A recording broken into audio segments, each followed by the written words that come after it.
Selamat berjumpa kembali dalam layanan audio Sahabat Seperjalanan. Hari ini adalah hari Rabu 1 Januari 2025. Tahun baru, selamat tahun baru buat semua sahabat seperjalanan. Berkat kebaikan Allah menyertai kita semua. Firman Tuhan bertemakan bersandar pada Allah, terambil dalam Amsal 3 ayat 5 sampai dengan ke-6. Percayalah kepada Tuhan dengan segenap hatimu dan janganlah bersandar kepada pengertianmu sendiri. Akuilah Dia dalam segala lakumu, maka Ia akan meluruskan jalanmu. Mari kita berdoa. Bapa yang di dalam sorga, memasuki tahun yang baru, kami penuh harapan, kami juga penuh dengan kecemasan dan kekhawatiran. Kami akan menyerahkan semuanya ke dalam tangan Tuhan. Dalam nama Tuhan Yesus kami berdoa, amin. Shalom sahabat seperjalanan yang dikasihi Tuhan, selamat tahun baru, terima kasih dan bersyukur kepada Allah. Kita diizinkan memasuki hari pertama pada tahun 2025, itu semua karena berkat dan anugerah Tuhan. Kita sudah melewati 1 tahun yang lalu dan kita memulai hari pertama di tahun yang baru. Apa yang kita akan lakukan? Dari ayat firman Tuhan Amsal 3 ayat 5 sampai dengan ke-6, sebagaimana doa pembukaan tadi, ada banyak harapan yang kita ingin sampaikan kepada Allah, tetapi juga kita ada banyak ketakutan dan kekhawatiran. Bagaimana menyikapinya? Firman Tuhan berkata, untuk menyikapi kedua hal tersebut, ayat 5 berkata, percayalah kepada Tuhan dengan segenap hatimu dan janganlah bersandar kepada pengertianmu sendiri. Akuilah Dia dalam segala lakumu, maka Ia akan meluruskan jalanmu. Percayalah kepada Tuhan dengan segenap hati dan jangan bersandar kepada pengertianmu sendiri. Kalimat jangan bersandar kepada pengertianmu sendiri bukan berarti kita tidak boleh berpikir, bukan berarti segala perkara di tahun yang baru ini kita serahkan kepada Tuhan, tapi firman Tuhan berkata, jangan bersandar kepada pengertianmu sendiri. Artinya jangan segala sesuatu dengan kekuatan kita. Karena kekuatan kita punya keterbatasan, pengetahuan kita punya keterbatasan, daya tampung kita punya keterbatasan.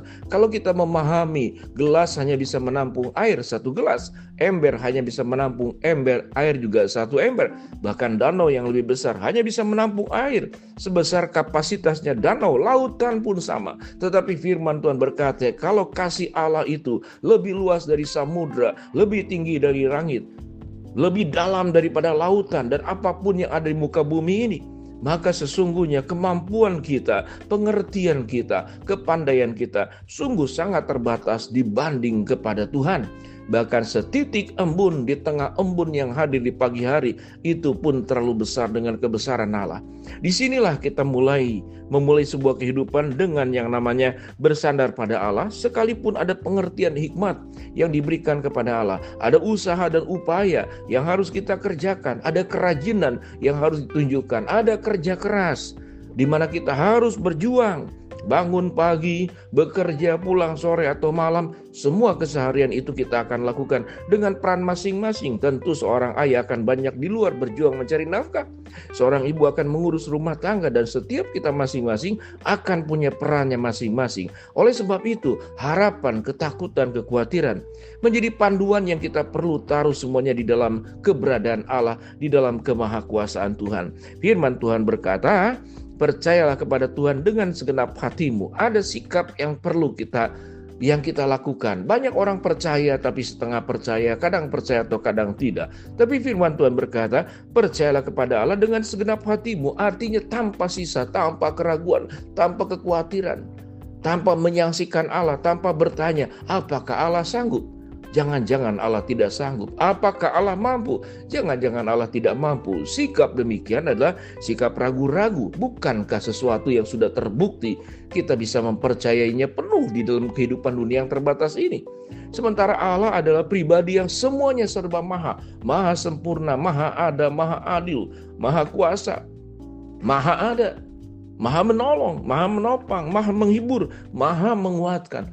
Kita memiliki Allah yang serba maha, sementara manusia punya keterbatasan yang sangat terbatas, siapapun kita. Oleh sebab itu, memulai tahun yang baru, firman Tuhan berkata, percayalah kepada Tuhan dengan segenap hatimu dan jangan bersandar kepada pengertianmu sendiri. Segala upaya, segala usaha, pengertian kita, keterampilan kita, karunia kita, kemampuan kita, yang kita ambil dari pengalaman hidup, yang kita pelajari di bangku sekolah, yang kita miliki lewat sebuah proses yang panjang, maka semuanya perlu disempurnakan dengan apa? Dengan kebersandaran kita kepada Tuhan. Ayat yang ke-7, janganlah engkau menganggap dirimu sendiri bijak, tetapi takutlah akan Allah. Dan bagian yang terakhir dikatakan pada ayat yang ke-7, jauhilah kejahatan. Ini adalah perintah. Kita tentu di tahun yang baru ingin finansial lebih baik. Bahkan ada harapan-harapan bisa tabungan lebih baik, anak-anak lebih baik, rumah tangga lebih baik. Silakan semuanya, dan itu Tuhan jamin. Karena Tuhan adalah sandaran yang kokoh, sauh yang kuat dan teguh.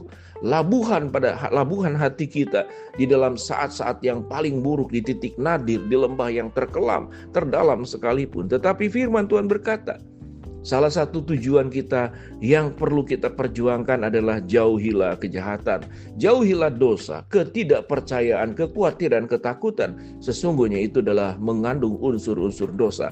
Karena pada saat kita khawatir, kita cemas, kita sedang tidak mempercayai Allah, atau kita tidak percaya Allah dengan segenap hati, tetapi dengan setengah hati. Kadang percaya, kadang tidak. Oleh sebab itu, tema kita berbicara tentang bersandar pada Allah dan jauhilah kejahatan. Firman Tuhan berkata demikian.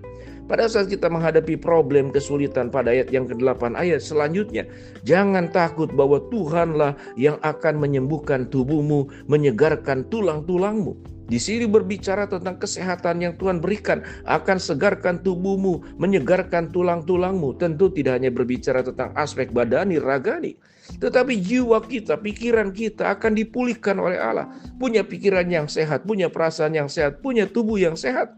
Ayat ke-8 berkata, pada saat engkau sudah diberkati oleh Allah dengan keberhasilan. Ayat ke-8 berkata, muliakanlah Tuhan dengan hartamu, dengan segala hasil pertama dari segala penghasilanmu. Kalau kita sudah mendapatkan yang terbaik daripada Allah, maka segeralah datang bersyukur. Karena firman Tuhan berkata, muliakanlah hartamu dengan hasil pertamamu, bukan hasil terakhirmu.